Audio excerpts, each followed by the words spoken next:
जिच्या कुशीतून स्वराज्याचं देखणं स्वप्न निर्माण झालं ते राजमाता जिजाऊ. ज्या महापुरुषाने या स्वराज्याची संकल्पना मांडली ते राजे शहाजीराजे. ज्या वारसदारानं हे देखणं स्वप्न सत्यामध्ये उतरवलं ते राजा शिवछत्रपती. आणि ज्या वारसदारानं हे देखणं सत्य आपल्या खांद्यावर लिहिलं या पेललं ते राजा शंभू छत्रपती. या महापुरुषांना प्रथमतः अभिवादन करतो. खर तर इतिहास विसरणारी माणसं इतिहास घडवू शकत नाहीत आणि इतिहास घडवणारी माणसं इतिहास विसरू शकत नाहीत. हा एक इतिहास आहे. निरक्षर मराठ्यांचा इतिहास वर्णाक्षराने लिहून ठेवावा इतका तेजस्वी ओजस्वी इतिहास याच मातीत घडला. मात्र साक्षर मराठी त्यापासून बेदखल राहिले की काय अशी एक शंका अलीकडे येऊ लागली होती. पण शिवजन्मोत्सवाचा हा नारायणगावचा सोहळा पाहिला आणि आजही शिवछत्रपतींचे मावळे या सह्याद्रीच्या मावळ खोऱ्यात तसेच जिवंत आहेत याची चाहूल सहजपणे आमच्या या प्रवासामध्ये झाली.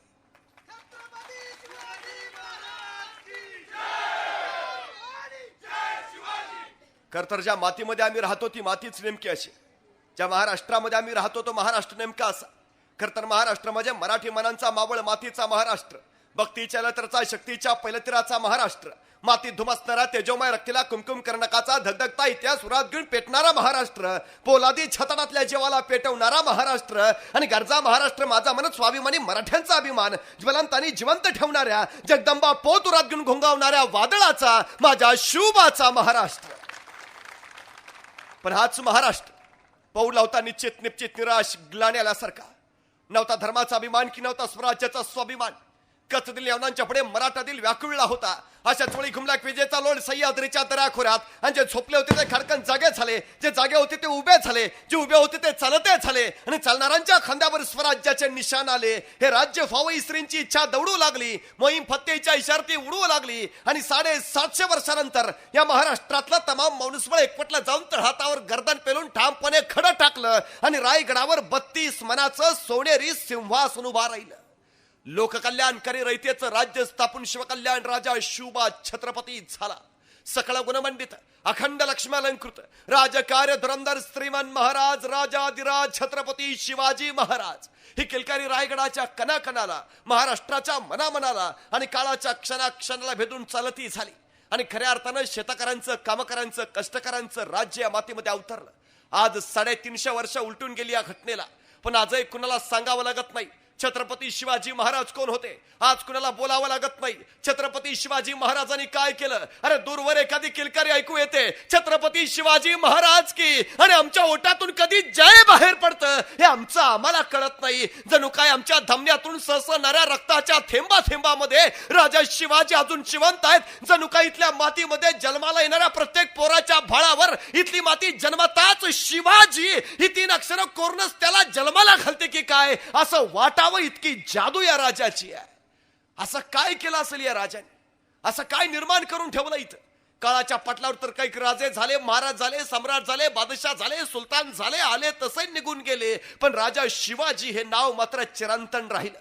असं कसलं कर्तृत्व कसलं नेतृत्व कसलं असेल ते व्यक्तित्व. कसा होता काळ. एखाद्या महापुरुषाचा लेखाजोखा जर मांडायचा झाला तर त्याला वर्तमान काळात आणून चालत नाही. त्याला त्यांच्या काळात न्यावं लागतं. तत्कालीन सामाजिक आर्थिक धार्मिक राजकीय परिस्थिती बघावी लागते. आणि मग त्या पार्श्वभूमीवर त्या महापुरुषाचं कर्तृत्व तोलावं लागतं. मग शिवछत्रपतींच्या कर्तृत्वाचं ज्यावेळी एक परंपरागत गणित आम्ही मांडतो त्यावेळी कसा होता शिवपूर्व काळ. कशी होती महाराष्ट्राची अवस्था. मासाहेब जिजाऊ ज्यावेळी शिवबाना घेऊन पुण्यात आल्या त्यावेळी कसं होतं पुणे उद्ध्वस्त बकासानी कंगाल झालेलं. राया रावानं गाढवाचा नांगर फिरवला होता. इथनं सगळी धरती बकाल करून टाकली होती. याच मातीमध्ये एक पहार रोवली. एक तुटकी वाहन फुटकी कवडी त्याला अडकवली आणि सांगितलं इथं वस्ती करणं अशुभ. जो कुणी वस्ती करेल त्याचा निर्वांश होईल. आणि बघता बघता माणसं त्या भीतीनं परागंदा झाली. मासाहेब जिजाऊ तिथं आल्या. राज्य करायचंय जहागिरी चालवायची आहे. पण राज्य करावं कुणावर जहागिरी चालवावी कुणावर. कोण होतं तिथं दगडा धोंड्यांवर की कुत्रा गिधडांवर. अरे माणसं होती कुठं. माणसं दूर सह्याद्रीच्या कडेकापर्यंत दबा धरून बसलेली जीव मुठीत घेऊन राहिलेली. जगण्यासाठी मरायचं आणि मरण्यासाठी जगायचं एवढाच अट्टास मांडत असलेली. तिथं आल्यात मासाहेब. आस्ते आस्ते आजूबाजूच्या डोंगर दऱ्यांवर नजर फिरवली. दऱ्या खोऱ्यातून दबके डोळे दिसू लागले. मासाहेबांनी मग त्या रयतेच्या डोळ्यांना घातली साध. या या परतीय गावात रयतेने विचारलं कुणाच्या भरोशावर, आणि कडाडल्या जिजाऊ तुमच्या शिवबाराजांच्या भरोशावर. या राजे समर्थ आहेत. पण रयतेने बोट दाखवलं मातीच्या उरात रोवलेल्या पहारीकडं. कसं यावं इथं? इथं वस्ती करणं अशुभ. वस्ती केली तर निर्वांश होईल. आणि त्या सरशी मासाहेब झाल्या पुढं मातीच्या उरातली ती पहार उचकटली, भिरकावून दिली. मी राहीन इथं, होऊ द्या माझा झाला निर्वांश तरी. ही जिजाऊ समर्थ आहे. आणि निर्वांश व्हायची भीती बाजूला ढकलून अंधश्रद्धेचं जोकड भिगारून देऊन मासाहेब स्वतः शिवबांच्या संगतीनं तिथं राहायला लागल्या. ज्या मातीतनं गाढवाचा नांगर फिरला होता त्याच मातीत मासाहेबांनी शिवबांच्या हातून सोन्याचा नांगर फिरवला. इथली माती जशी नांगरली तशी इथल्या माणसांची मनही नांगरली. इथल्या मातीत जसं धान्याचं बीज पेरलं तसं इथल्या माणसांच्या डोक्यात स्वराज्याचं बीज पेरलं. आणि बघता बघता इथली माती आणि इथली माणसं उपजाऊ झाली. माणसं विश्वासानं गावात परतू लागली. घरं कुजबुजू लागली, गावं गजबजू लागली. पण बघता बघता रयतेला पुन्हा एकदा प्रश्न पडला. गावात तर आलो, घरात तर आलो, पण खावं काय, प्यावं काय, शेती करावी तर पेरावं काय, काय आहे आपल्याकडं? आणि मग प्रश्नांच्या गर्तेत अडकला शेतकरी. मासाहेबांकडे गेला, विचारता झाला. मासाहेब तुमच्या सांगण्यावर हुकूम गावात तर आलो, घरात तर गेलो, शेतात तर आलो, पण खावं काय, प्यावं काय, शेती करावी तर पेरावं काय, काय आहे आमच्याकडं? आणि मग त्यावेळी महाराष्ट्रातली पहिली सहकारी संस्था उभा राहिली. या सहकारी संस्थेचं नाव होतं स्वराज्य. आणि या संस्थेच्या संस्थापिका होत्या मासाहेब जिजाऊ. या स्वराज्य नावाच्या संस्थेतून इथल्या शेतकऱ्यांना बिबियाणं दिली, खतं दिली, बैल जोड्या दिल्या. बघता बघता शेतकरी रानात गेला, पेरणी झाली. मातीचा ऊर फोडून हिरवे कोंब डोकावू लागले, वाराबरोबर हलू लागले, उन्हाबरोबर झुलू लागले. बघता बघता बहरू लागले, मोत्यासारख्या दाण्याची कणसं लगडली. शेतकरी आनंदित झाला, कष्टाला फळ आलं. पण त्याच वेळी काळजात आवटा उठली. अरे कष्टाला फळ आला, मोत्यासारख्या दाण्याची कणसं लगडली, पण यवनांची टोळधाड कधी येईल? उभ्या पिकात नंगा नाच मांडेल, सगळा हैदोस करेल, पिकं उद्ध्वस्त करेल, घोड्यांच्या टापाखाली सगळी पिका तुडवेल, सगळे कष्ट वाया जातील, काय करावं? आणि भेदरलेली रयत मग आली शिवबांकडं.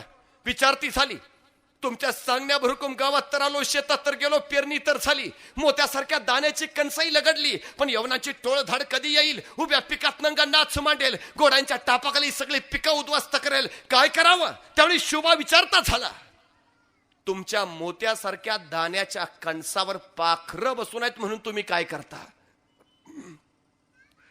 तसा शेतकरी म्हटला, काही नाही जी, बांधार फक्त गोफण्या घेऊन उभा राहतो. मग आताही तेवढाच करा. शेतकऱ्यांना महामंत्र दिला.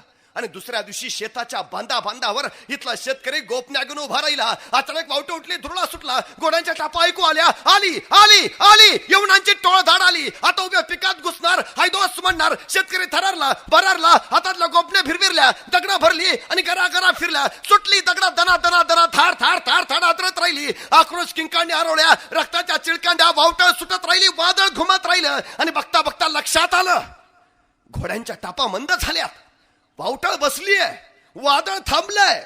शेतकऱ्यानं पिकाकडे बघितलं, लक्षात आलं पिकं सुरक्षित राहिलीत. आणि मग त्यावेळी आनंदानं लकाकलेला शेतकरी धावत शिवबांकडे गेला. विचारता झाला, राज पिकं सुरक्षित राहिली जी. तसा शिवबा राजा कडाडला. आता जशी पिकाची राखण करायला शिकला तशीच मातीची राखण करायला उभा राहा.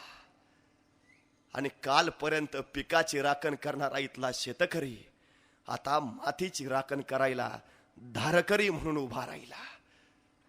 मातीत राबणारी माणसं माती जगवण्यासाठी खडी ठाकली. आणि बघता इथल्या गावकऱ्याच्या स्वप्नाचं मोहर फुललं. अर्धवेळ शेती करावी, अर्धवेळ स्वराज्यासाठी सैनिकगिरी साधावी, असा इथला प्रपंच सुरू झाला.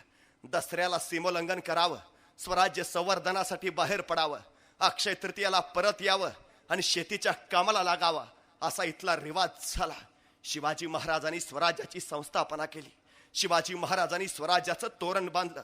पण कुणाच्या बळावर, कुणाच्या आधारावर? कोण होतं मदतीला, कोण होतं पाठीशी?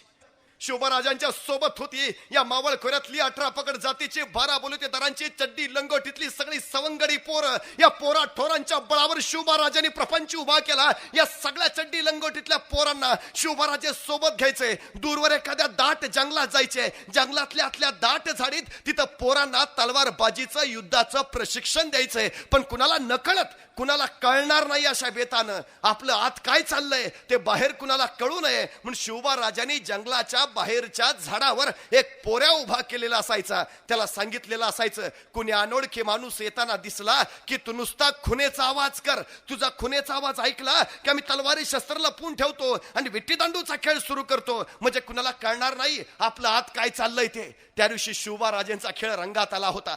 पोरांना तलवारबाजीचं युद्धाचं प्रशिक्षण दिलं जात होतं. जंगलाच्या बाहेरच्या झाडावरचं पोरग टेहळणी करतो उभा होतं. त्याच वेळी त्याला दिसलं 15-16 वर्षाचं एक रांगडं पोरग येताना. तसं त्या पोर थररलं. नीट निरकून बघितलं. येणारं पोर अनोळखी वाटलं. तसं झाडावरच्या पोरानं बसल्या जागेवरून मोराचा हुबेहूब आवाज काढला. मोराचा आवाज म्हणजे खून. शिवराजांना कळवायची की कुणी अनोळखी येत आहे, सावध राहा. शिवाजी राजांनी मोराचा आवाज ऐकला आणि आपल्या सोबत्यांना सांगितलं, अरे तलवारी शस्त्र लपवून ठेवा, विट्टी दांडूचा खेळ सुरू करा, कुणी अनोळखी येत आहे. पोरांनी तलवारी शस्त्र लपवली. विट्टी दांडूचा खेळ सुरू झाला. तोपर्यंत बाहेरच्या झाडावरचं ते खुनेचं पोरग टप्प दिशी खाली पडलं होतं. 15-16 वर्षाच्या त्या रांगड्या पोरापुढं उभा राहिलं होतं आणि त्याला दमात घेऊन विचारत होतं, कोण र तू?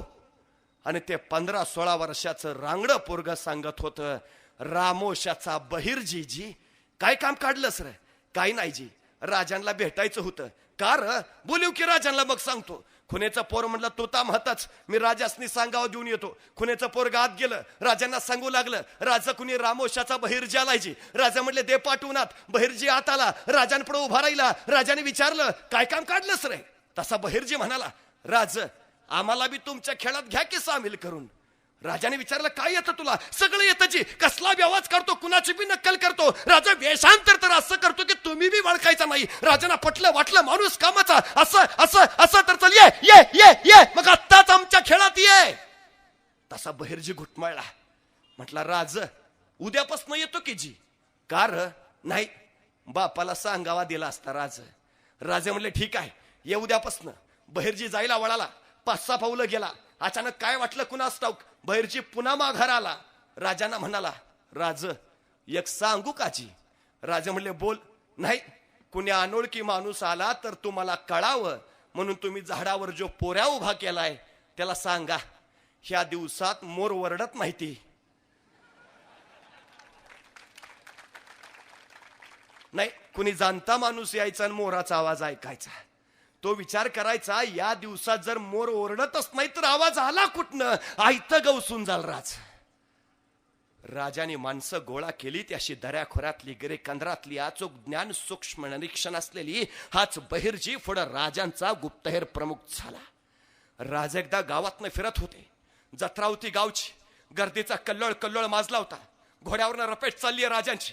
त्याच वेळी समोर दिसलं 13-14 वर्षाचं एक शेलाटांगाचं पोरग हिरव्या रणात नागिन सळसळावी असं नुसतं सळसळत होतं. हातातला दांडपटा विजय सारखा फिरवीत होता. त्याचा तो वेग बघितला आणि राजाने वाटलं, हा हा हा पोर आपल्याकडे हवा.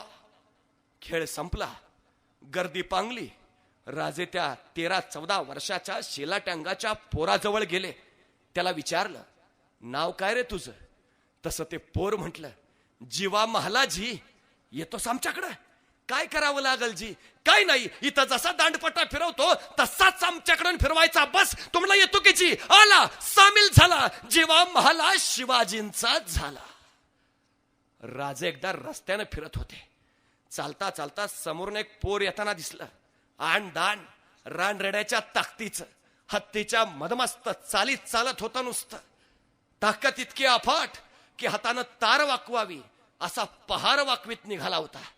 राजाने त्याचं ते आचाट ताकदीचं स्तंभ बघितला आणि राजानं वाटलं, हा पोर हवा.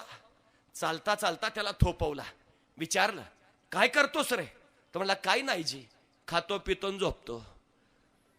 राजे म्हणले, येतोस आमच्याकडं? तो म्हणला, काय करावं लागल जी? काय नाही, खायचं प्यायचं झोपायचं आणि कुणी अडवालास तर कापायचं, बस. तो म्हणला, येतो की जी? आला, सामील झाला.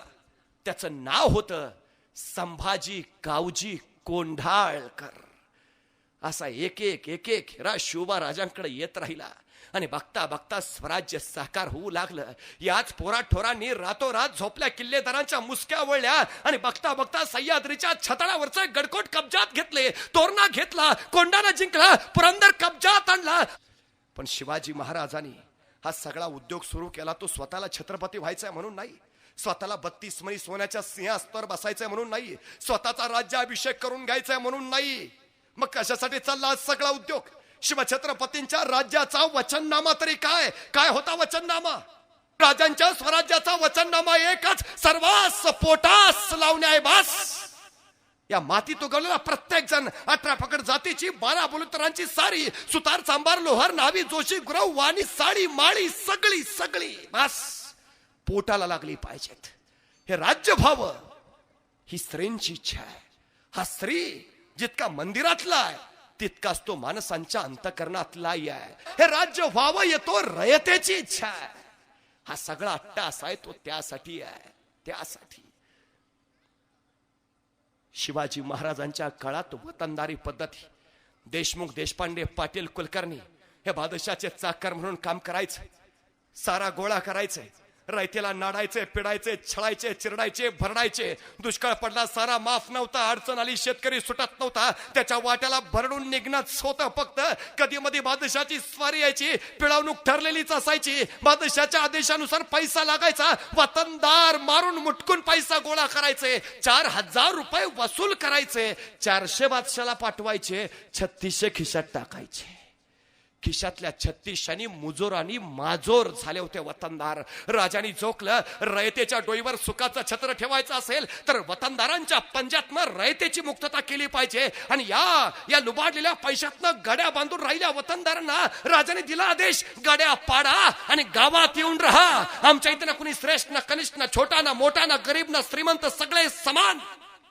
वतनदारांना सांगून बघितलं, ज्यांना सांगून कळलं नाही त्यांना समजावून सांगितलं, ज्यांना समजावून उमगलं नाही त्यांना समज देऊन बघितलं, ज्यांना समज देऊन कळलं नाही त्यांना दम देऊन बघितलं, ज्यांना दम देऊन कळलं नाही त्यांना दमात घेऊन बघितलं, आणि ज्यांना दमात घेऊन कळलं नाही त्यांचा दम काढून सांगितलं.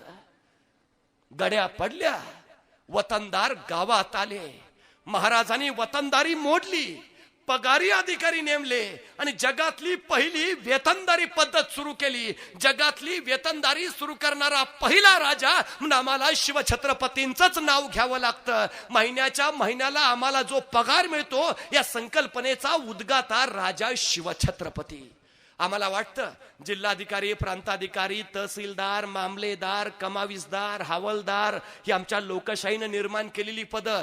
गैरसमज आहे आमचा, ही पदं लोकशाहीनं नव्हे, 350 वर्षापूर्वी ही पदं शिवाजी महाराजांनी निर्माण केली. आम्ही फक्त ती तशीच पुढे चालू ठेवली. ज्यावेळी लोकशाही राष्ट्र म्हणून या देशाची घटना लिहिली त्यावेळी डॉक्टर बाबासाहेब आंबेडकर असं लिहितात की या देशाची घटना तयार करताना मला फारसे सायास पडलेच नाहीत, कारण माझ्या पुढे शिवछत्रपतींचं स्वराज्य होतं. या देशात लोकशाहीची स्थापना 1947 साली नाही, ती 350 वर्षापूर्वी शिवाजी महाराजांनी करून ठेवली आहे. आम्ही फक्त ती तशीच पुढे आणली, एवढंच फक्त आमचं काम आहे. ही सगळ्यात मोठी वस्तुस्थिती आहे. महाराष्ट्रातलं पहिलं धरण शिवाजी महाराजांनी बांधलं. खेड शिवापूरचं धरण कधीतरी जाऊन बघून या.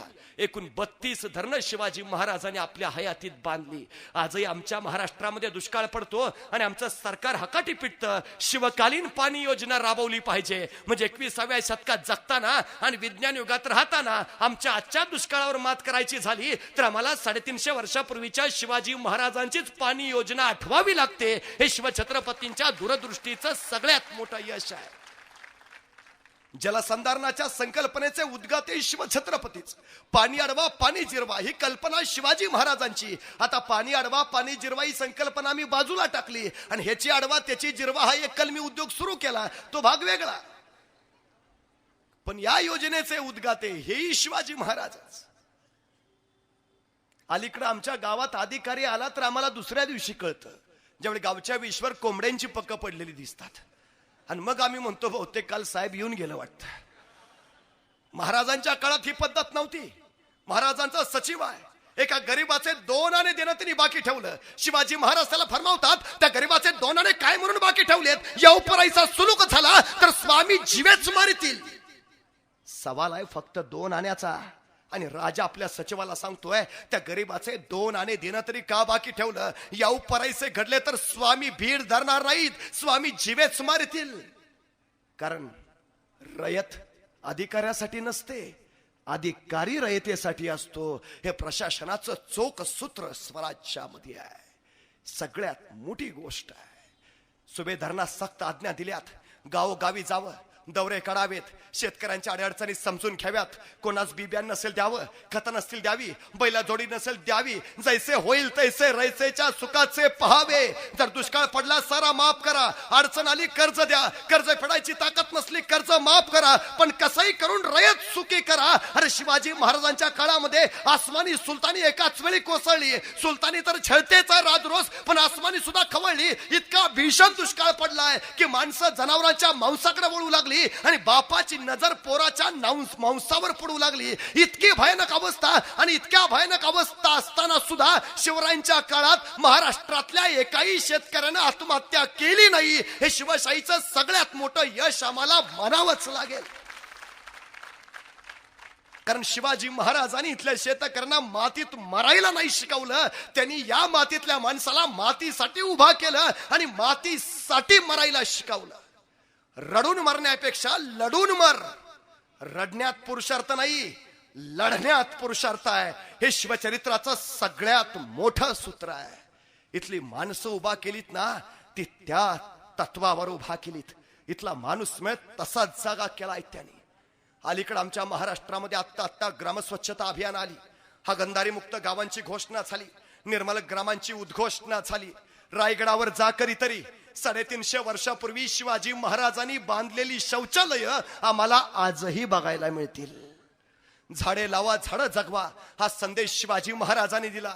ज्या गडावर गेले तिथं आंब्याची बाग लावली, ज्या किल्ल्यावर गेले तिथं वनराई फुलवली. झाडे तो लेकुरी आपली, लेकुरा सरकी जपावी. सक्त आदेश आहे महाराजांचा, सक्त. परवा स्वित्झर्लंडच्या झुरिच मध्ये जगातल्या सर्वोत्कृष्ट किल्ल्यांचं प्रदर्शन भरलं होतं. जगातले उत्तम किल्ले त्या प्रदर्शनात मांडले होते. इजिप्तचे, ग्रीकचे, रोमचे, चीनचे, रशियाचे सगळे. आणि या जगातल्या सर्वोत्कृष्ट किल्ल्यांमध्ये जगात सर्वोत्कृष्ट ठरला तो माझ्या महाराष्ट्रातला राजगड. शिवाजी महाराज 16 वर्षाचे होते त्यावेळी तो बांधायला सुरुवात झाली. आणि शिवाजी महाराज 26 वर्षाचे झाले त्यावेळी तो बांधून पुरा झाला. जगभराच्या अभियंत्यांनी शिवाजी महाराज नावाच्या अभियंत्याला मुजरा केला. आताही जर कधी रायगडावर गेलात तर एकानी सिंहासनात जवळ उभा राहा, दुसऱ्यानी नगारखान्याखाली या. आणि कितीही नगारखान्याखाली हळू आवाजात बोला, सिंहासनावर ते स्पष्ट ऐकू येतं. शिवरायांच्या काळात मोबाईल नव्हता, पण महाराजांचा कारभार हा मोबाईल कारभार होता. ही वस्तुस्थिती आहे. कारण नगारखान्याखाली ज्यावेळी एखादा तक्रारदार आपली तक्रार किल्लेदारला सांगायचा, त्याच वेळी ती तक्रार सिंहासनावर बसलेल्या शिवाजी राजांच्या कानावर पडायची. तक्रारदाराला आपली तक्रार पुन्हा राजांपुढे सांगावीच लागायची नाही, तोपर्यंत राजाने त्याच्या तक्रारीचं निराकरण केलेलं असायचं. हे जे सगळं चाललं ते रयतेच्या हिताचं, रयतेच्या सुखाचं. महाराष्ट्रातली पहिली जमीन मोजणी शिवाजी महाराजांनी केली. 5 हात लांब 5 मुठी 14 तसूंची लांब काठी. या काठीच्या परिमाणाच्या आधारे महाराष्ट्रातल्या जमिनींची शिवाजींच्या हयातीत 3 वेळा मोजणी झाली. आमच्या नावावर आता जे 7 बारे दिसत आहेत ना, त्या 7 बाऱ्यांचा उद्गाता राजा शिवछत्रपती शिवाजी महाराज नसते तर आमच्या नावावर 7 बारे सुद्धा दिसले नसते. महाराष्ट्रातला शेतकरी, महाराष्ट्रातली रयत उभा करायचं आणि खऱ्या अर्थानं जगायला समर्थ बनवण्याचं महत्तम कार्य हे शिवछत्रपतींनी केलं. ही वस्तुस्थिती आहे. महाराष्ट्राचे जनक म्हणून शिवछत्रपतींचा मी गौरव करतो तो एवढ्यासाठी. आणि बघता बघता हेच रयतेला कळू लागलं की राजा आपल्यासाठी सर्व करतोय, राजा आपल्या सुखासाठी झटतोय, राजा आपल्या हितासाठी तडपडतोय. अरे राजा जर आपल्यासाठी एवढं सगळं करतोय तर मग आपण राजासाठी काहीतरी केलं पाहिजे. मग माणसं राजांच्या कार्यात सामील व्हायला लागली. मग तानाजीला, बाजीला, चिमणाजीला, नारायणाला, मुरारबाजीला, येसाजीला, कर्तोजीला माणसं येत राहिली. मांद्याळी वाढत राहिली. स्वराज्य बुलंद होत राहिलं. सह्याद्रीच्या गडकोटांवर भगवा दौलत ध्वज भडकू लागला. पण त्याच वेळी विजापूरच्या शाही दरबारात बडे बेगम साहेबाच्या काळजात मात्र कल्लोळ उठला आणि भर दरबारात बडे बेगम साहेबा कडाडली, माझ्या दरबारात असाही काही मर्द शिल्लक नाही का जो त्या शिवाजीचा निकाल लावेल. आणि उभा दरबार स्तब्ध झाला. शांत, चिडचूप, स्मशान शांतता सारी. बडे बेगम साहेबा विचारत राहिली, असा एक भी मर्द नाही, असा एकही मर्द माझ्या दरबारात नाही जो त्या शिवाजीचा निकाल लावेल. सगळ्यांच्या माना झुकल्या. कोण जाईल, कोण जाईल, कोण जाईल त्या सह्याद्रीच्या गुहेत शिवाजी नावाच्या सिंहाची आयाळ पकडायला? कोण? बडे बेगम साहेबा चित्कारत राहिली, असा एक भी माई का लाल नाही, असा एकही मर्द नाही माझ्या दरबारात जो त्या शिवाजीचा निकाल लावेल. आणि त्याच वेळी उठला आवाज, बडे बेगम साहेबा. आणि सरदिशी साऱ्या दरबारांच्या वळ्या माना. कोण कोण कोण? तोच ज्यांनी शिवछत्रपतींचे पिताजी शहाजीराजांना कैद केलं. तोच ज्यांनी शिवछत्रपतींचे ज्येष्ठ बंधू संभाजीराजांना ठार मारलं. तोच ज्याने खुद्द आलमगीर औरंगजेबाला कैद करण्यापर्यंत मजल गाठली. तोच वाई शिरवळ प्रांताचा जहागीरदार. तोच अबू तालिब गाजी अफजल खान आला सामने. बेगम साहिबा त्या शिवाजीला जिंदा या मुर्दा आपके सामने पेश करतो. आणि बघता बघता बडे बेगम साहिबा उठली, खान खान हमें नाज है खान. विडा उचलला आणि 25,000ची चिरेबंद फौज घेऊन खान निघाला. कोसळला महाराष्ट्रावर आणि थरारला इतिहास. काय घडेल आता? काय शिवाजी खानाला घेणार का खान शिवाजीना? खोळंबला काळही. काय काय काय घडेल?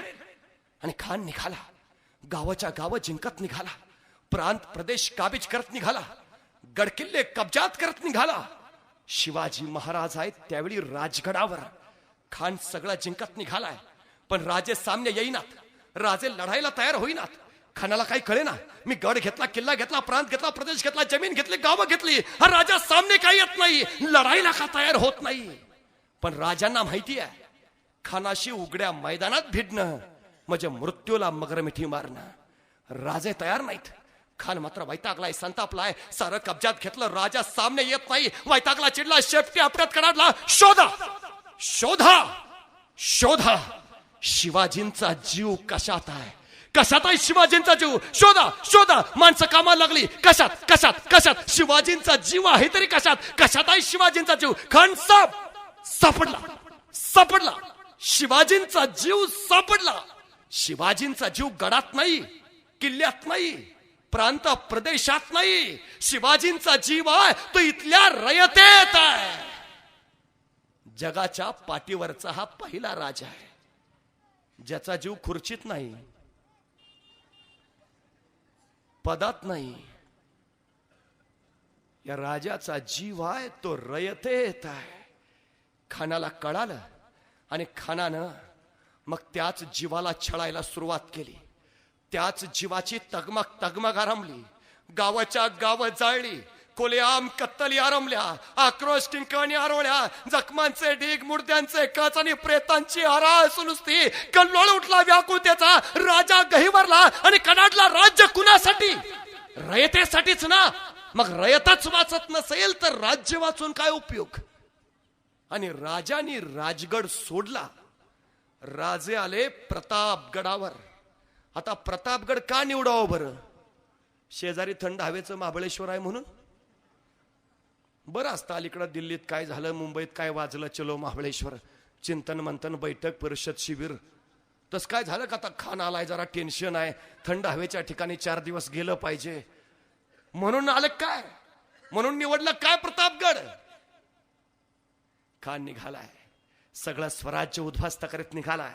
राजे राजगडावरच थांबले असते तर खान सगळं उद्ध्वस्त करीत राजगडापर्यंत पोहोचला असता. राजे प्रतापगडावर आले त्याने, कारण प्रतापगड ते राजगड हा स्वराज्याचा बहुतांशी भाग खानाच्या तावडीतनं सुरक्षित राहिला. खान पुढं मागे यायची खानाला गरज नाही. स्वराज्य वाचलं.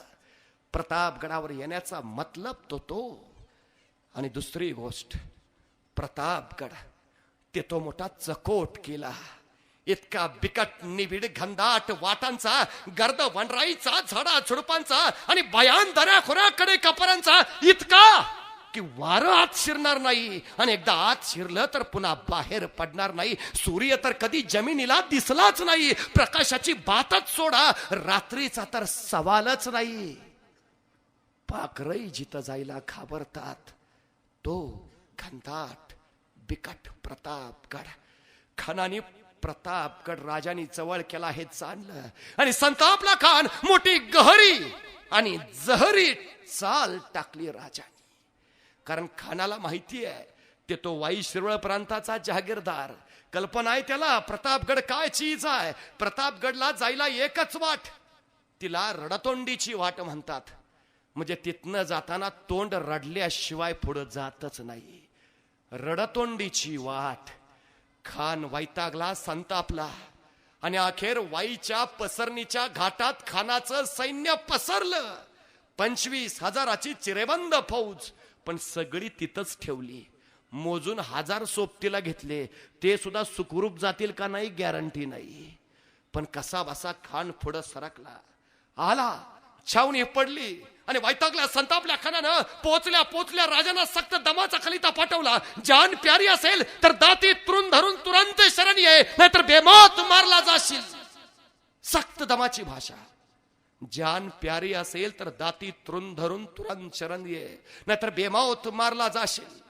आता खानाच्या या दमाच्या भाषेला राजाने कसं उत्तर द्यावं. त्याच भाषेत तुला बघून घेतो, ठेवतच नाही, नाद नाही करायचा. काय खानाच्या दमाच्या भाषेला राजांचं उत्तर कसं. राजांकडं सगळ्यात मोठं दुधारी शस्त्र आहे, जीभ नावाच. रसाळ आणि मधाळ. राजे चालता चालता एखाद्याच्या खांद्यावर हात टाकायचे. हात टाकता टाकता त्याच्या कानात 4 शब्द सोडायचे. ज्याच्या खांद्यावर राजांचा हात पडला आणि ज्याच्या कानात राजांचे शब्द, तो माणूस मेला तरी मग फक्त शिवाजी राजांचाच बनून राहायचा. महाराष्ट्रातला पहिला काळ आहे ज्या काळात एकदाही बंडखोरी झाली नाही आणि कुणी पक्षांतर केलं नाही.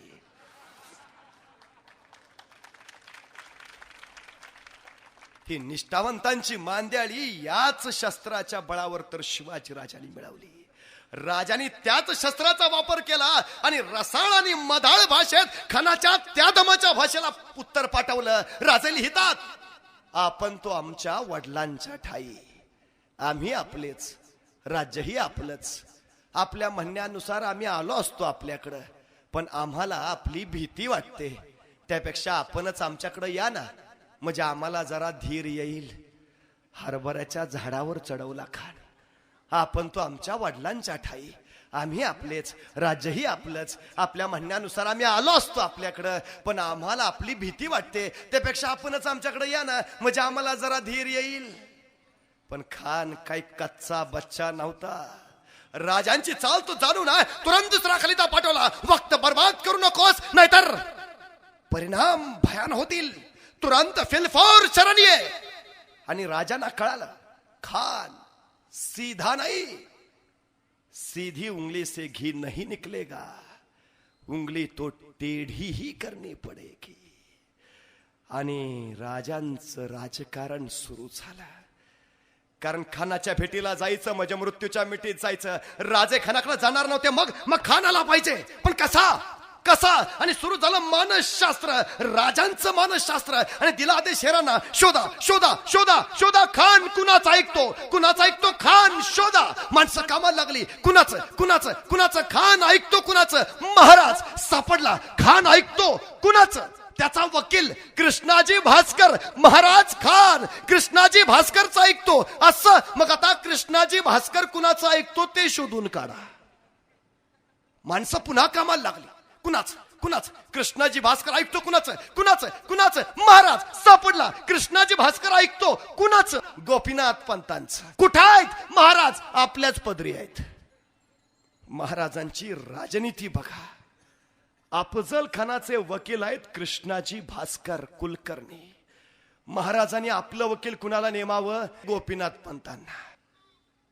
आणि मग महाराज पंतांना म्हणाले, पंत खान गडावर आला पाहिजे.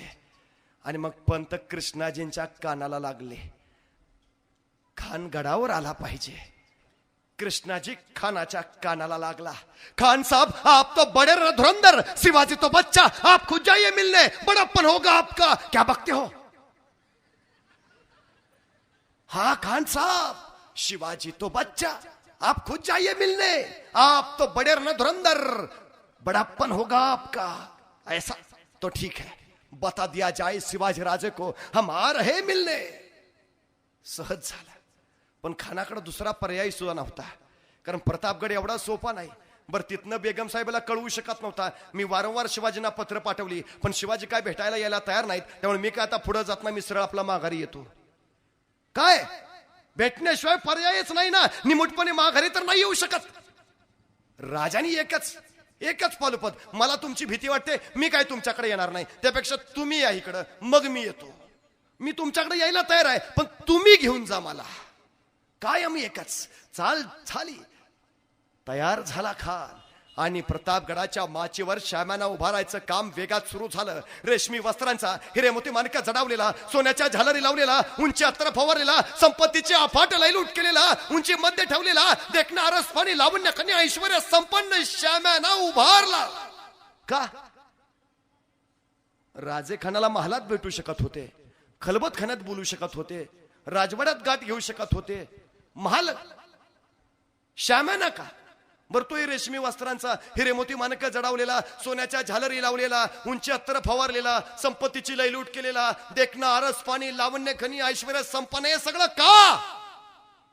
कारण हे सगळं खानाला आवडत होतं, सगळं आवडत होतं खानाला.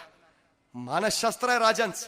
साधी गोष्ट आहे, समजा आपण रस्त्याने निघालोय आणि चालता चालता रस्त्याने चाललोय, तो नुसता दिसावाचाच नाही, ठोकला तर सांगतो तो फक्त सापडावाच, बास संपला ठेवतच नाही.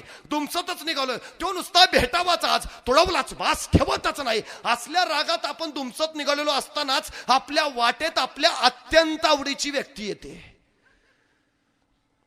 आणि मग तिच्याकडे बघायच्या नादात आपण कुठं निघालेलो हीच लक्षात राहत नाही. महाराजांनी तेच केलं.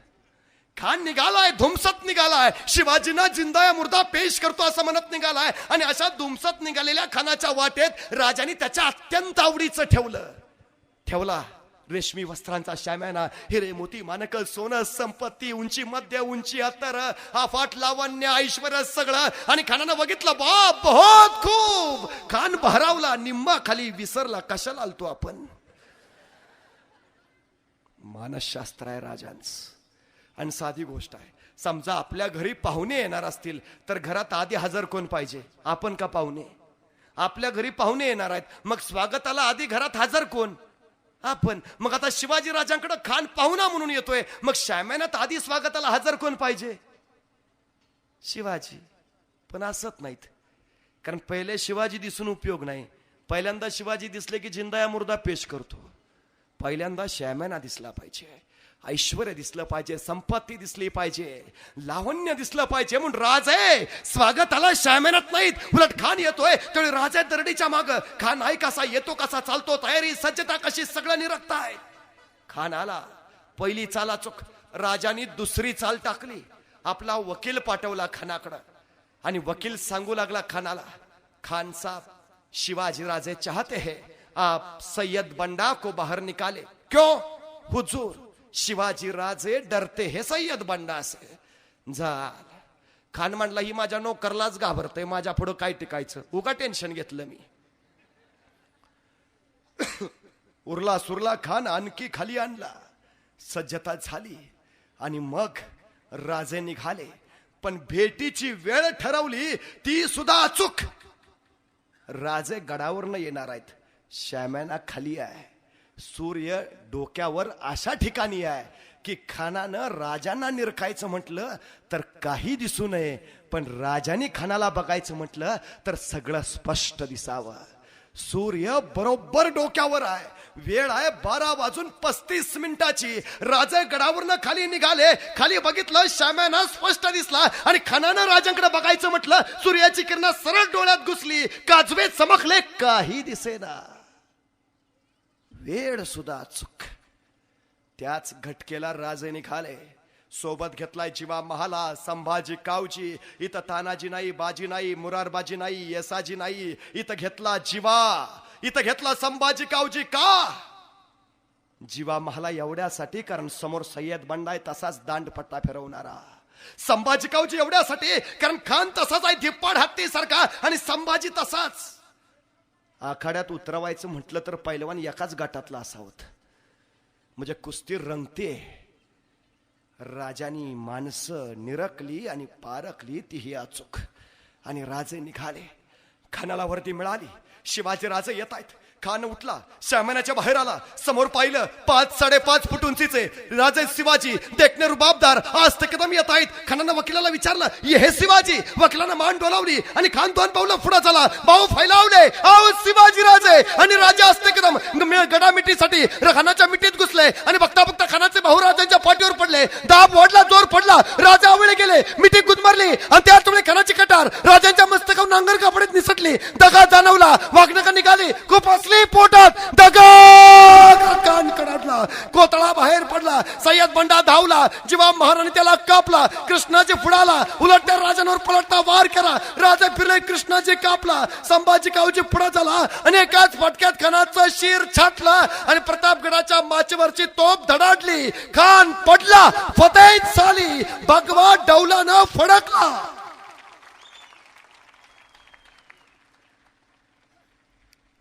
पण एक विचार करायचा इथं,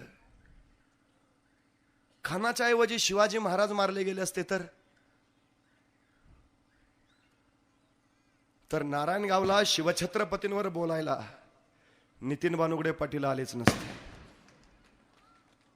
ना इतिहास, ना स्वराज्य, ना ताटकना जगण्याचा, ना अस्मिता, ना दौलत, काही राहिलं नसतं.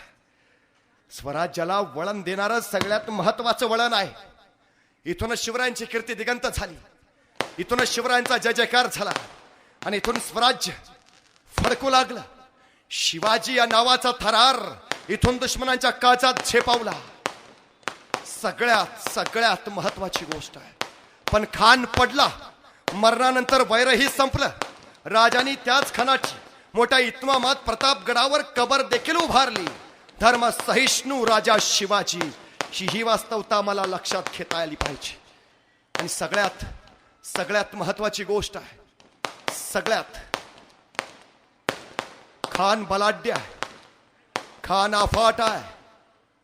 खान ज्यांनी खुद्द आलमगीर औरंगजेबाला कैद करण्यापर्यंत मजल गाठली.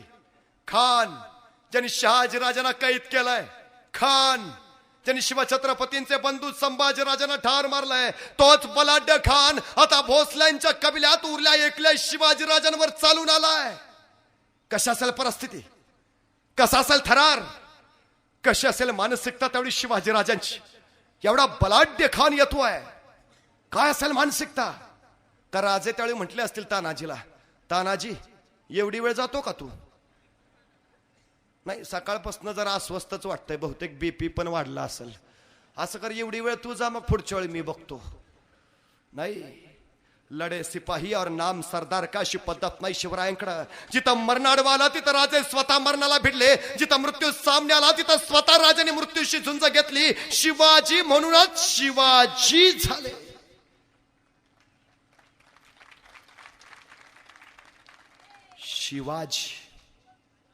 शिवाजी हे नाव कधीतरी उलट वाचा. शिवाजी हे नाव कधीतरी उलट वाचा. शिवाजी या नावाचं उलट होतं जीवाशी. जो माणूस हयातभर जीवाशी खेळ करत आला त्याचं नाव शिवाजी, त्याचं नाव. आणि सगळ्यात मोठं कौतुक आहे ते मासाहेब जिजाऊंच. एकुलता एक पोर आहे, मरणाच्या गोटात निघालाय. पण तळी मासाहेब राजांना अशा नाही म्हणाल्या, राजे एवढी वेळ दुसऱ्या कुणाला पाठवलं तर नाही का जमायचं? नाही, एकुलते एक तुम्ही, तुमचंच काय बरं वाईट झालं तर म्हातारपणे आम्ही कुणाच्या तोंडाकडे बघावं?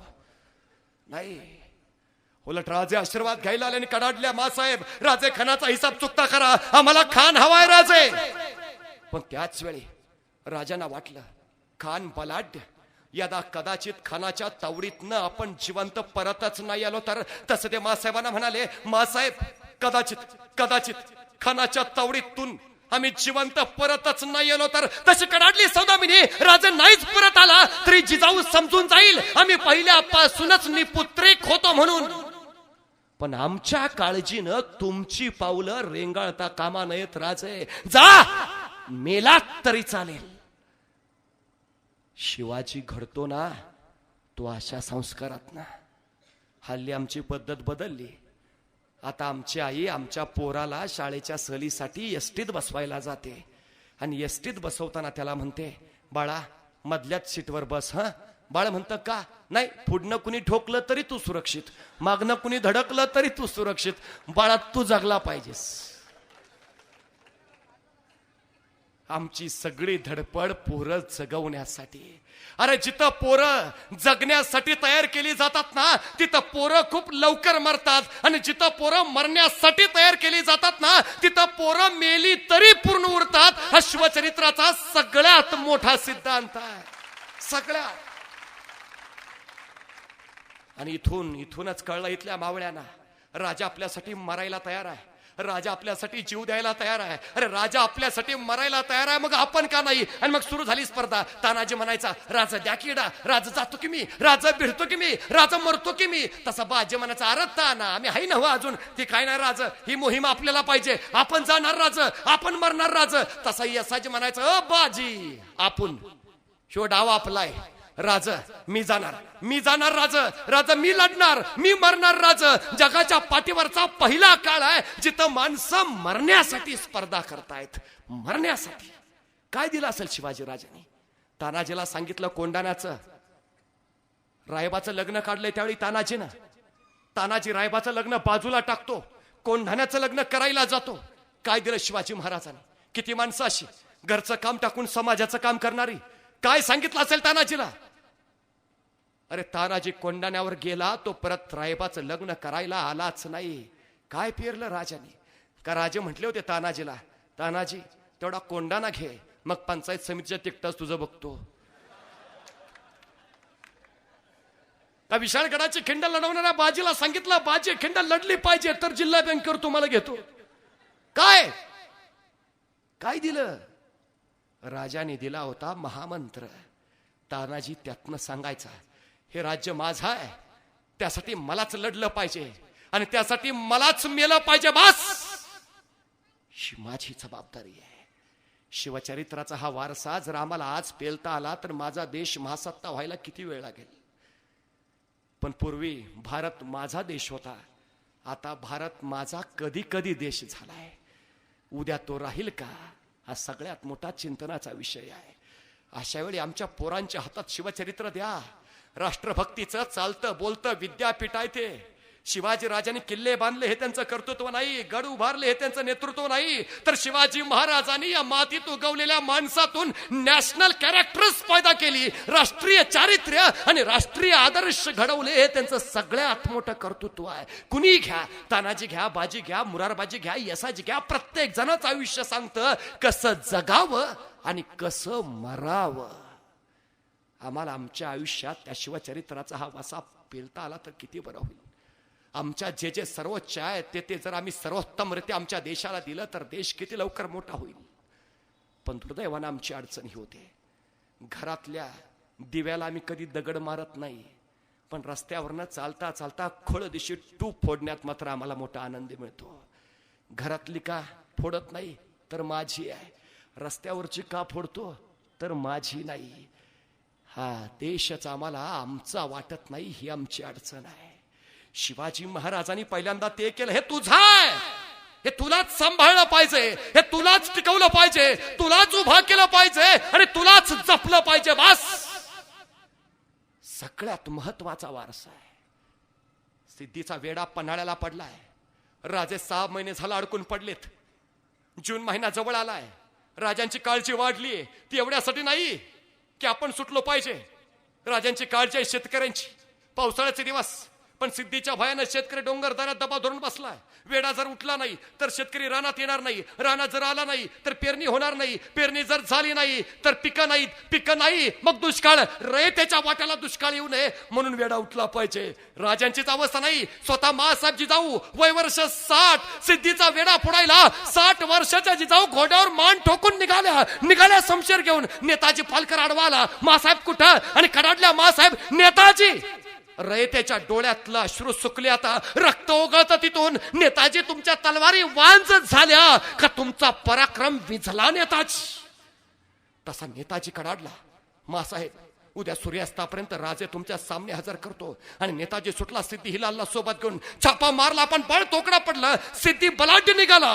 नेताजी मार खाऊन परतले. सिद्धी वाह वाह मारला गेला. आणि राजांना कळून चुकला, शक्तीपेक्षा युक्तीचाच वापर केला पाहिजे. आणि त्या दिवशी त्यांनी बोलावणं धाडलं शिवा काशीद नावाच्या न्हाव्याला. शिवा काशीद येता झाला. राज बोलावणं धाडलं जी, हो शिवा, शिवा तू आमच्यासारखा दिसतो असा मी खूप ऐकून आहे. शिवा आज आम्हाला प्रत्यक्ष बघायचं. तसा शिवानंदाने झळकला. राज आत्ता आलो जी. झपटन आत गेला. राजांचा वेश घातला. राजांचा जिरटप मस्तकावर चढवला आणि राजांसारखाच मिशाला पीळ मारित राजांच्या सामने आला. राज कसा दिसतो जी. आणि बघत राहिले राजे. शिवा, शिवा, शिवा. अरे अरे अरे आरशात आमचंच प्रतिबिंब पाहिल्याचा भास होतो शिवा. तसा शिवा म्हणाला, राजा म्हणजे तो सिद्धी बी आम्हाला ओळखायचा नाही. आणि स्तब्ध निस्तब्ध झाले राजे. शिवा, शिवा, शिवा तुला कसं कळलं शिवा? आम्ही तुला आमचं रूप देऊन सिद्धीकडे पाठवणार ते. तसा शिवा म्हटला, राज एवढं दिस तुमच्या संगती राहिलो ते उगाव आहे. तुमच्या काळजाचं ठोक बी काय सांगतात ती कळतं आमासनी. द्या किडा राज भिडतो की जाऊन त्या सिद्धीला. आणि राजा सरदेशी समोर केले. शिवाला कडकडून मिठी मारली आणि राजांच्या डोळ्यातला एक अश्रू शिवाच्या पाठीवर पडला. अशी कौतुकाची थाप कुणा मावळ्याच्या पाठीवर कधी पडलीच नव्हती. राजांचे हात शिवाची पाठ थोपटत राहिले.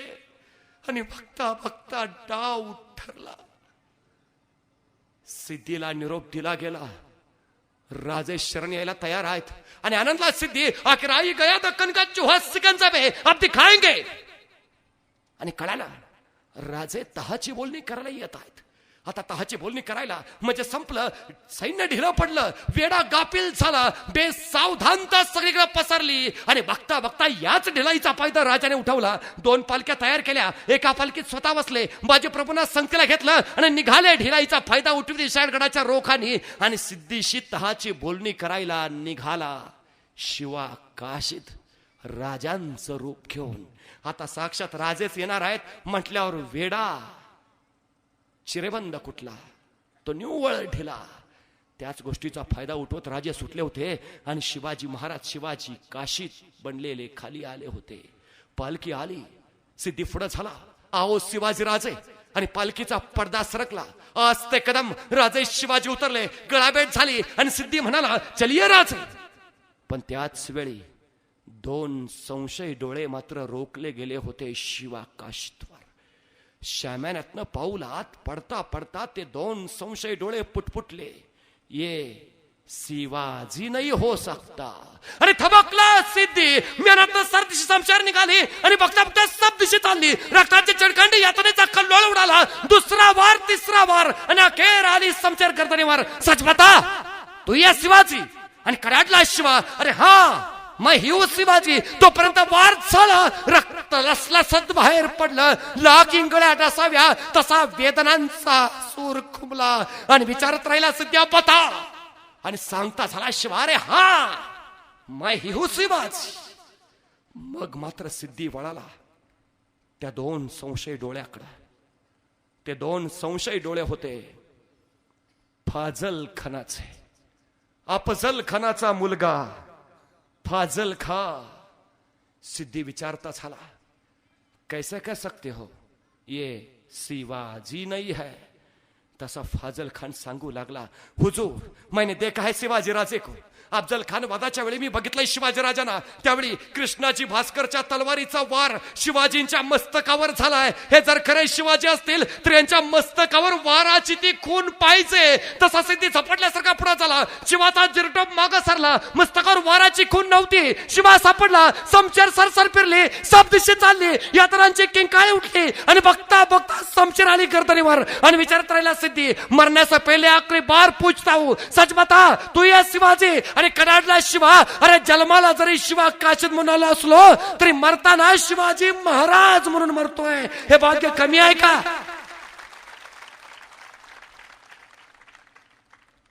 अरे या शिवाची छाती तुला फोडता आली नाही. माझ्या राजाची पाठ तू काय धरणार? माझ्या राजाच्या जीवाला घोर लावणाऱ्याला बिनघोर झोपू देत नाही आम्ही. आमच्याच वाटेवर येऊन आमच्याशीच वाटमारी करणाराची त्याच्या वाटेवर जाऊन वाट लावल्याशिवाय आम्ही आमच्या वाटेवर परतत नाही, हा इतिहास आहे आमचा. आणि तोपर्यंत समशेर फिरली. शिवाची गर्दन छाटली गेली आणि शिवा कोसळला. ओठ हल्ले, डोळे लवले आणि बघता बघता रक्तात न्हालेल्या शिवाच्या श्वासानं माती उंच उडाली. उडाल्या मातीला शिवा सांगत राहिला, सांगा माझ्या राजाला, हा शिवा गेला, मातीत मेला, पण नुसता मातीत नाही मेला, मातीसाठी मेला. अरे मातीत मरणारे काही असतात, पण मातीसाठी मरणारे फक्त मराठे असतात, हे सांगत गेला आणि संपला शिवा. शिवाला माहिती होत आपण सिद्धीच्या भेटीला नाही, आपण मृत्यूच्या भेटीला निघालोय. राजाने मिठीत घेतल्यावर राजांच्या डोळ्यातनं अश्रू उघळला, तो एवढ्यासाठी की माहिती राजांनाही होतं आणि माहिती शिवालाही होतं, या उपर भेट नाही, या उपर भेटणे नाही. मरणाला अशी खुली खुली सामोरी जाणारी मांदियाळी या मातीत उगवली ना, म्हणून स्वराज्य उभा राहिलं. म्हणून शिवाजी महाराजांचं राज्य होतं आज समतेच. सगळ्यात जाती धर्माची माणसं त्यांच्या सोबत होती.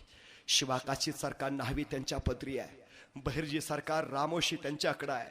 आमच्या वाई जवळच्या नागेवाडीची पाटीलकी तिने नागनाथ महारला देऊ केली.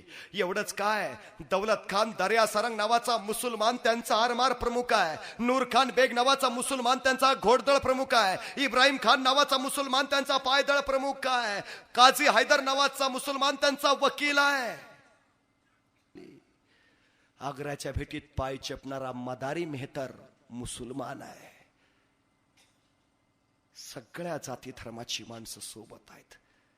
परक्यांनाही आकर्षण वाटावं आणि परमधर्मीयांनाही स्वराज्य आपलं वाटावं, हा सगळा प्रपंच राजाने तू उभा केलाय. समतेचा त्राता, धर्म सहिष्णुपणाचा निर्माता आणि लोकशाहीचा उद्गाता म्हणूनच आम्हाला राजांची ओळख करून घ्यावी लागेल.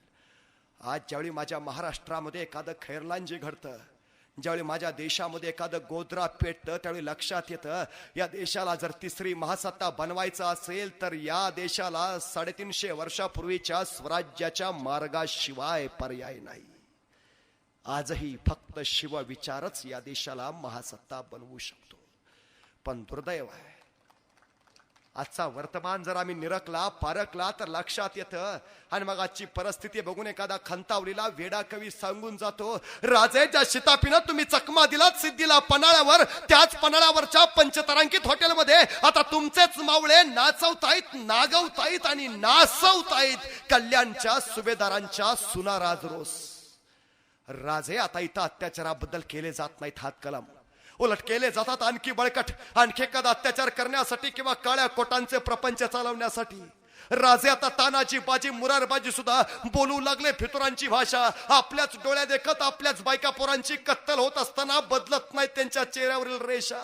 राजे तुमची याद येते कधीतरी सरकारी कचेरीतल्या तुमच्या तस्वीरीकडे बघून, आणि मग आम्ही करतो नियोजन शिवजयंतीचं, पण घालतो वाद, तुमचं जन्मसाल 1627 का 1630. राजे या महाराष्ट्रात तुम्ही अलीकडं 3-3दा जन्माला येता. नशीब तुम्ही जन्माला आला होता की नाही याच्यावर अजून नाही वाद सुरू झाला. राजे तुम्ही गरजला होता मराठा तिथू काम मिळवावा, महाराष्ट्र धर्म वाढवावा. आता आम्ही गरजत असतो मराठा तिथू का खेळवावा, महाराष्ट्र धर्म बुडवावा. राजे अशा वेळी वाटतं तुम्ही आज असायला हवे होता, पण पुन्हा वाटतं राजे तुम्ही नाही आहात तेच बरं आहे. कारण पुन्हा तुम्ही असता तर पुन्हा स्वराज्याच्या मार्गी लागला असता, पुन्हा तुम्ही असता तर पुन्हा गडकिल्ले घेण्यासाठी धावला असता. राजे आता गडकिल्ले घेऊन उपयोग नाही, त्यासाठी तुम्हाला एखादा सुरक्षित मतदारसंघ शोधावा लागला असता. आणि राजे आता मतदारसंघ सुरक्षित राहिलेत कुठं, त्यासाठी तुम्हाला श्रेष्ठींच्या पायावर पडावं लागलं असतं. राजे आग्र्याच्या भेटीत मागच्या रांगेत उभा केलं म्हणून बाणेदारपणे दरबार त्यागणारे तुम्ही कुणाच्या पुढे झुकाल कसे, म्हणाल नसला पक्ष नसू दे अपक्ष म्हणून उभा राहील. माझे तानाजी बाजी मुरारबाजी माझ्या पाठीशी असताना फिकीर कसली. पण राजे तुमचे तानाजी बाजी मुरारबाजी तरी आता पहिल्यासारखे राहिलेत कुठं. आत्ताचे आमचे तानाजी बाजी मुरारबाजी नावाचे कार्यकर्तेच वेगळे. सकाळी एकाकडं, दुपारी दुसऱ्याकडं, संध्याकाळी जेवणावळीला तिसऱ्याकडं, आणि दुसऱ्या दिवशी अपक्ष म्हणून त्याचाच उमेदवारी अर्ज असतो. राजे तुम्ही म्हणाल नसला तानाजी बाजी मुरारबाजी नसू दे, एखादा तानाजी तरी भेटेल. राजे सांगाल तुम्ही तानाजीला जा कोंडाना घेऊन ये. तानाजी विचारेल पहिल्यांदा पगार किती देणार, महागाई भत्ता आहे का. आणि एवढं सगळं होऊन जर झालाच तानाजी जायला तयार, लागलाच लढू कोंडाण्यावर, तर हल्लीचं युग मोबाईलचं आहे. राजे तानाजी कोंडाण्यावर लढत असेल आणि खालनं कुणीतरी मोबाईल करेल, अरे काय तानाजी काय चाललंय, ओव्हर टाइम करतो का काय लेका. हिथं सगळं गरमागरम शिजून तयार आहे, तुझं आपलं लढाई चाललंय. आणि तू लढून तुला काय मिळायचं, किल्ला मिळायचा शिवाजींना, तू का मरतो पुकाय खाली दाब्याव पार्टी करू. आणि राजे मग तुम्ही म्हणाल नसला तानाजी नसू दे, जगडू लोकांसाठी, लढू जनतेसाठी, करू काहीतरी या रयतेसाठी. पण राजे ती रयत तरी त्या लायकीची राहिली कुठं. पैसे घेऊन देह विकणारी बाई आणि पैसे घेऊन मत देणारी जनता यांच्यात तरी आता फरक उरलाय कुठं.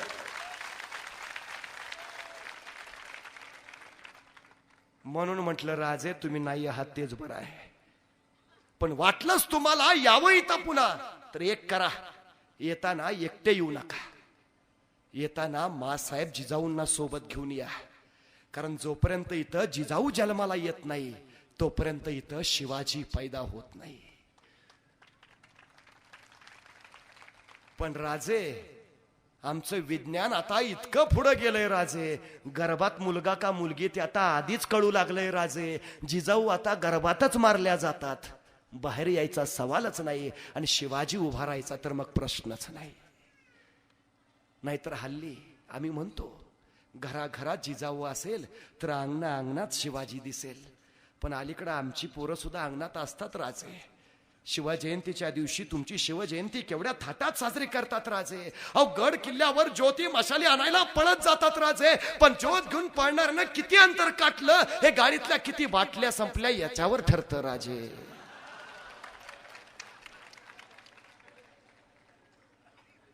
सुपारीच्या खांडाचं सुद्धा तुम्हाला व्यसन नव्हतं. राजे आता मात्र टाकल्याशिवाय आमच्या पोरांना पळताच येत नाही. राजे म्हणून म्हटलं राजे आमच्या पोरांना तुम्ही अजून कळलाच नाही.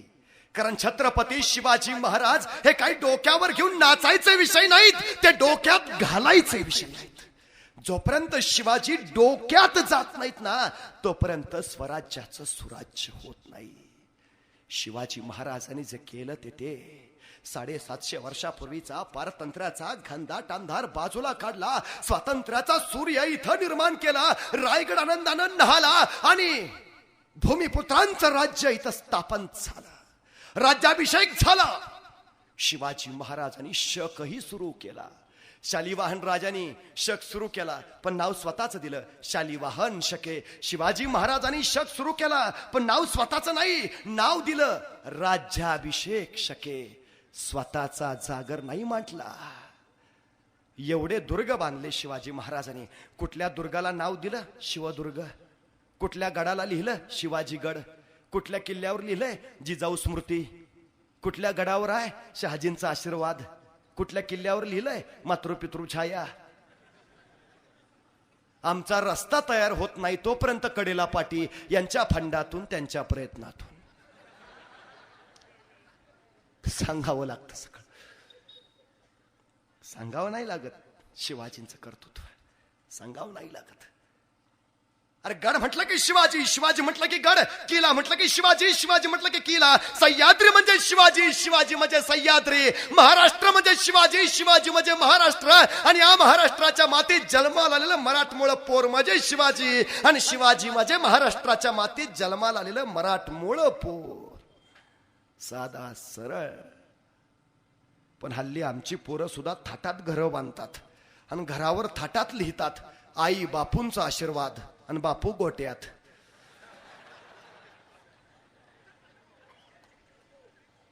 मातृपितृ भक्ती शिकावी ती सुद्धा शिवरायांकडनं.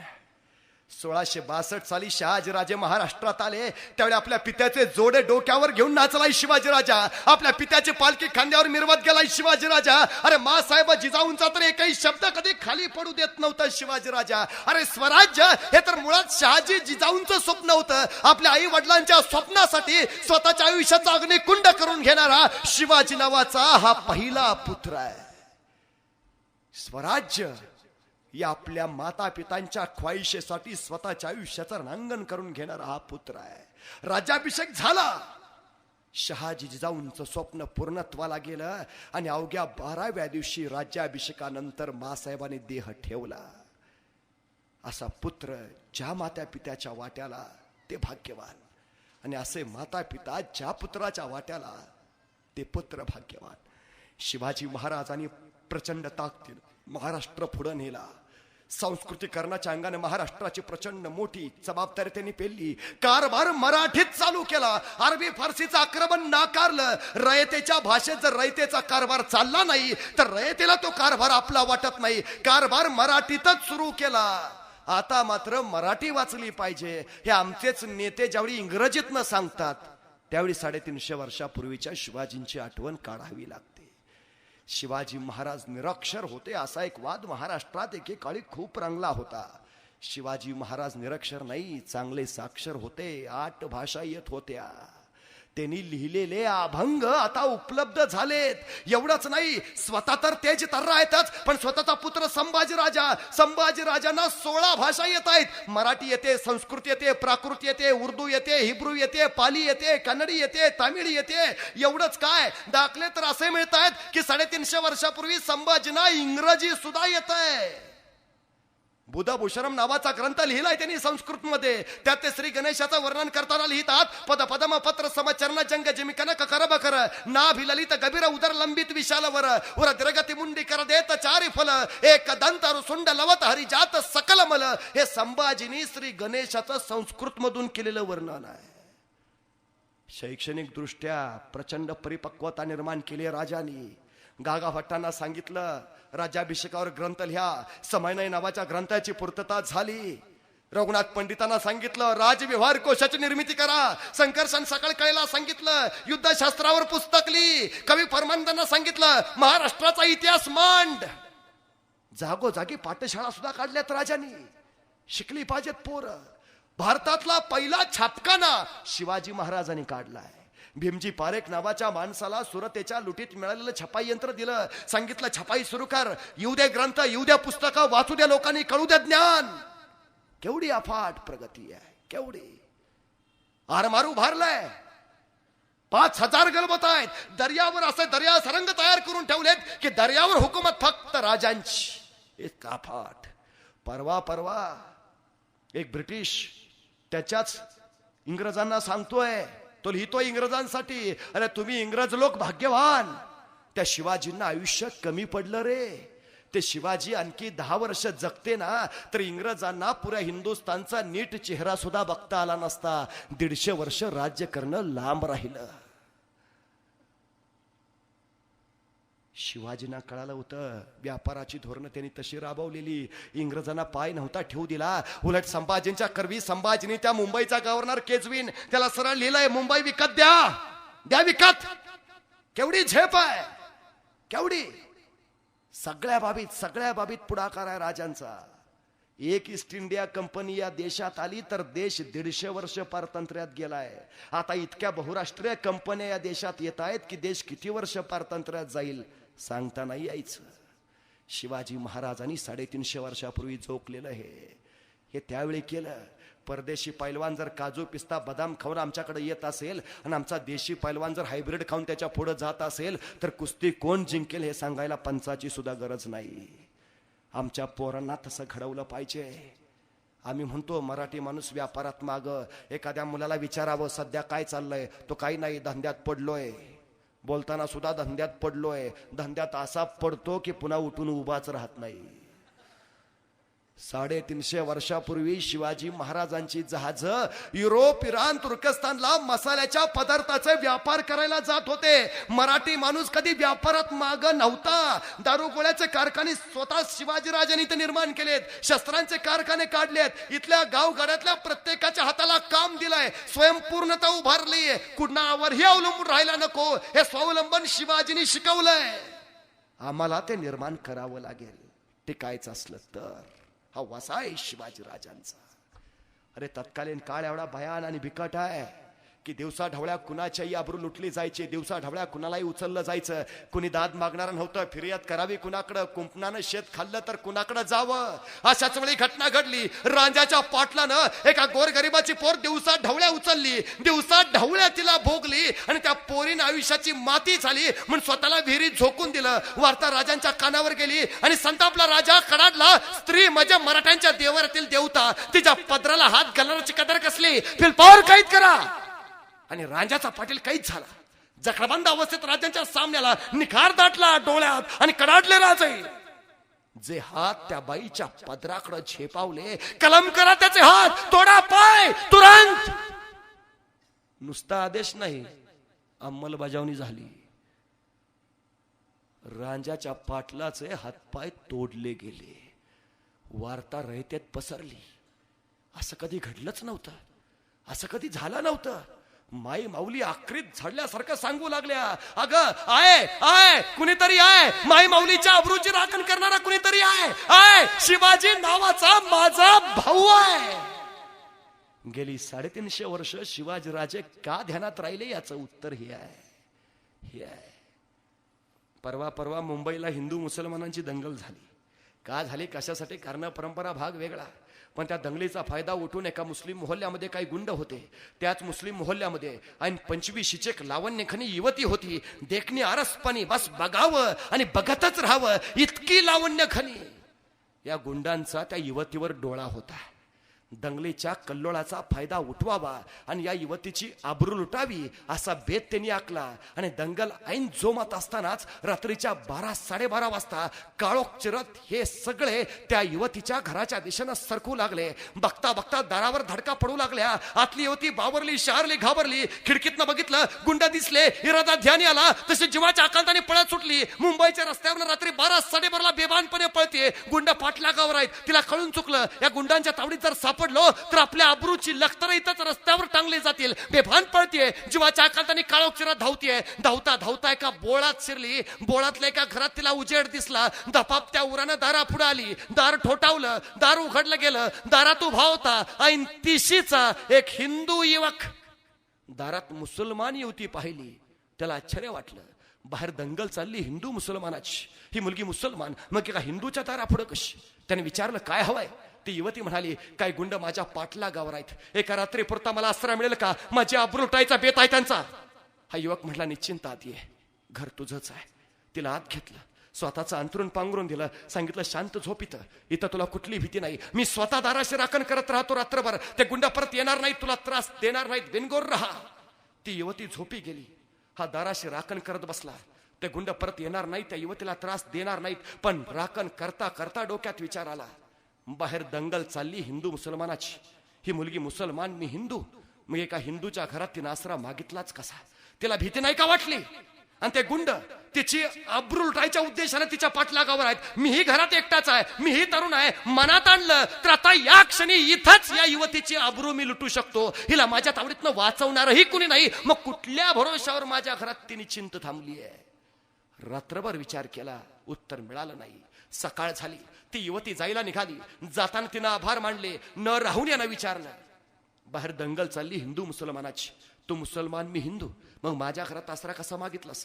ते गुंड तुझी आबरू लुटायच्या उद्देशाने तुझ्या पाठलागर होते, पण मी घरात एकटाच आहे. मीही तरुण होतो, मनात आणलं असतं तर रातोरात मीही तुझी आबरू लुटू शकलो असतो. तुला माझ्या तावडीतनं वाचवणारही कुणी नव्हतं, मग कुठल्या भरोशावर माझ्या घरात थांबलीस? त्यावेळी ती युवती म्हणाली, त्या गुंडांच्या तावडीतनं सुटण्यासाठी बेबानपणे मी पळत होते. मुंबईच्या रस्त्यावरनं सैरा वैरा धावत होते. धावता धावता या बोळात शिरले. बोळातल्या तुझ्या घरात मला उजेड दिसला. दपापत्या उराने मी दारा पुढे आले, पण दार ठोठवायच्या अगोदर तुझ्या घराच्या उघड्या खिडकीतून मी आत डोकावून बघितलं तर तुझ्या घराच्या भिंतीवर मला शिवाजी महाराजांचा फोटो दिसला आणि मगच मी दार ठोठावलं. कारण मला माहिती आहे, ज्या घरात शिवाजींचा फोटो आहे त्या घरात कोणाच्याही आबरूला धोका नाही. गेल्या 350 वर्षानंतरही माझ्या राजाबद्दल जनमानसांच्या मध्ये जी प्रतिमा आहे तीही प्रतिमा आहे. शिवाजी राजे स्मरणात आहेत ते एवढ्यासाठी, त्यांचा जय जयकार आहे तो एवढ्यासाठी, त्यांच्या विचारांचा जागर आहे तो सुद्धा एवढ्यासाठी. विष्णू शास्त्री चिपळूणकर एका ठिकाणी असं म्हटले होते, मी मराठी भाषेतला शिवाजी आहे. म्हणजे शिवाजी हे फक्त नाव नाही, शिवाजी हे फक्त कर्तृत्व नाही, शिवाजी हे फक्त नेतृत्व नाही, तर शिवाजी हे सर्वोच्चतेचं परिमाण आहे. मला काय व्हायचं आहे तर ज्या क्षेत्रात आणि ज्या प्रांतात असेल तिथलं मला शिवाजी व्हायचं, सर्वोच्च व्हायचं आहे. आता शिवचरित्राचा आदर्श घ्यायचा झाला तर तो एवढाच. कुठेही असा, कुठल्याही क्षेत्रात, कुठल्याही प्रांतात, अगदी भले शेती करत असा, पण तुम्ही तिथले शिवाजी व्हा, सर्वोच्च व्हा, जिथं तुमच्यापर्यंत कुणी पोचणार नाही. कारण शिवाजी हे सर्वोच्चतेचं परिमाण आहे.